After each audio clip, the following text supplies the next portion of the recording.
Buongiorno e ben ritrovati con il TG Flash di New Sicilia, di seguiti i titoli più importanti della mattina. Apriamo con l'emergenza siccità. La diga Ancipa ha superato i 7 milioni di metri cubi di acqua, recuperando i volumi tipici della stagione invernale. Aumentano quindi i giorni di erogazione idrica per i territori di Enna e Caltanissetta.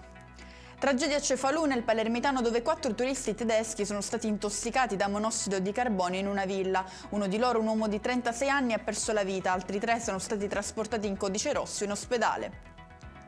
Portata a termine dalla Guardia di Finanza un'operazione contro il gioco illegale a Catania, messi in atto diversi sequestri ed erogate sanzioni per un totale di 90.000 euro.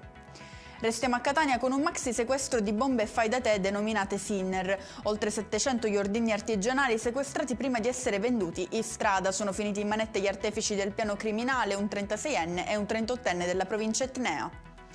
Tiene per circa un anno in casa il cadavere del padre per ricevere la sua pensione. Successo a Ventimiglia di Sicilia, in provincia di Palermo. Ha fatto perdere le sue tracce il figlio, scoperto da alcuni parenti che erano andati a fare visita all'anziano per gli auguri di Natale. E con questo è tutto, prossimo appuntamento più tardi alle 19:30. Grazie per averci seguito, buona giornata.